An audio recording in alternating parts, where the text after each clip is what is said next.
Good morning, St. Francis Episcopal Parish and Community Center. My name is Sara, and I am the Assistant Rector for Children, Youth, and Families here at St. Francis. And today I am going to share a reflection from you all that I have from my childhood. I was raised in an Episcopal church, and in fact I was raised in an Episcopal church that my family has gone to for hundreds of years. I grew up in Southern Maryland at Christ Church, Port Republic, and that particular Episcopal church was one of the first 30 Episcopal parishes when everything got started way back when. So they are actually celebrating their 350th anniversary this year, which is exciting. So I grew up very, very, very Episcopalian. Both my parents were from long lines of Episcopal families, and it just was so normative to me to be Episcopalian. I just didn't know anything else. My whole family was, and that's just what it was. And there's a lot of gifts in that. There were things that I didn't learn about other Christians until I was much older because of that. But one of the things that was really, really wonderful was that everywhere that I went to church, even when I was visiting family out of state, we always went to an Episcopal church. And one of the beauties and gifts of our Episcopal tradition is that we have the Book of Common Prayer, something that binds us together. And so each Sunday, no matter where you go, what Episcopal church you go to, you're bound to find some things that are pretty similar, and a lot of things that might even be identical. And one of the things that is pretty identical is the different forms we use for confession of sin, when we do that together on Sunday mornings. And so growing up, my church only ever used the confession that is in the printed Book of Common Prayer from 1979. Right now at St. Francis, in this summer season, we are using the Enriching Our Worship version of the confession, which I love. It includes lines like, we repent of the evil that enslaves us, the evil we have done, and the evil done on our behalf, which I think is a really powerful statement. And I reflect on that every week when we pray it together. But I didn't hear that one until I was all grown up. As a kid, every single week, we would pray the one from the Book of Common Prayer.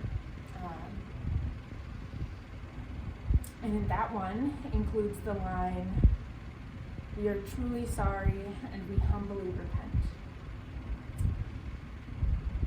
And what I want to reflect on today with you all is how much of an imprint the Episcopal liturgy had on me as a child.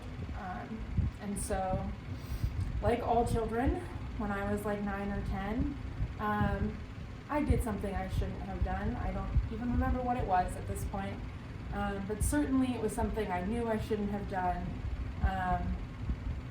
and part of what my mom asked me to do afterward was to write an apology note, explaining that I knew what I had done was wrong and that I was indeed sorry. And in this apology note, I included the line, "I am truly sorry and I humbly repent." And I remember when my mom got that apology note, she read it and forgave me, but she pointed out to me, she said, that line is from church. And I was like, I know, we say it every single week.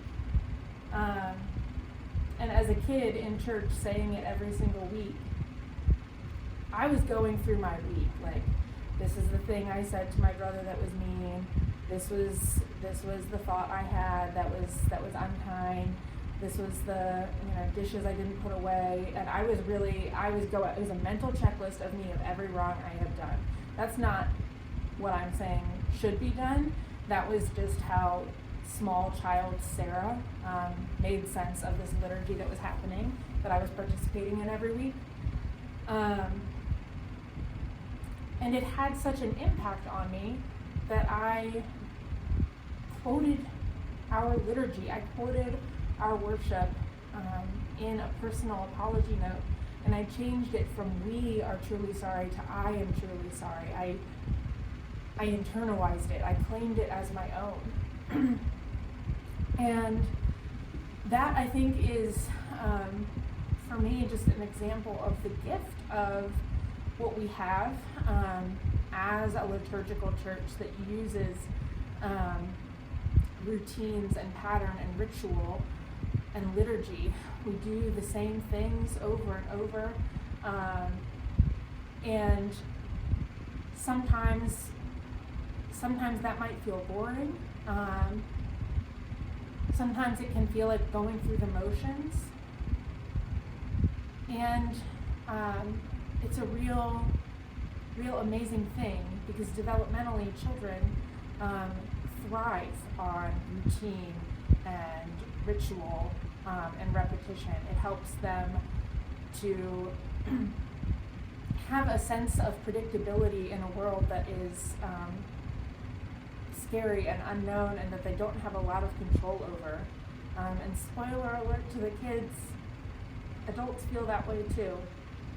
It's still a scary world for us. So these routines that we do together are just such a gift.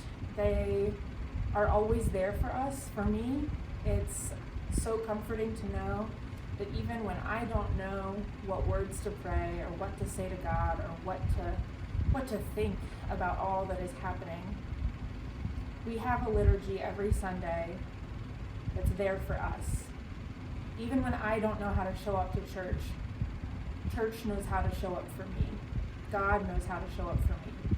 Our liturgy knows how to show up for me. And it's known how to show up for me my whole life.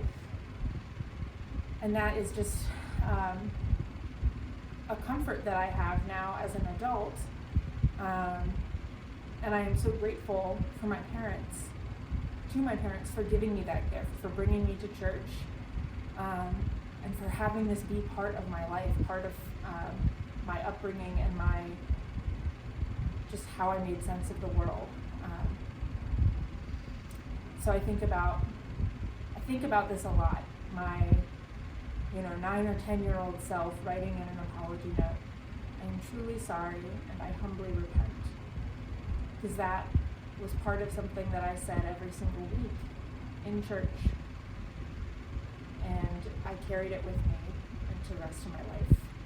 And that is what I hope we can keep doing together here for the kids and children and youth and families and adults and grandparents and people who watch this from wherever you are. I hope that you are able to find some comfort in the repetition that comes from our worship. Thank you.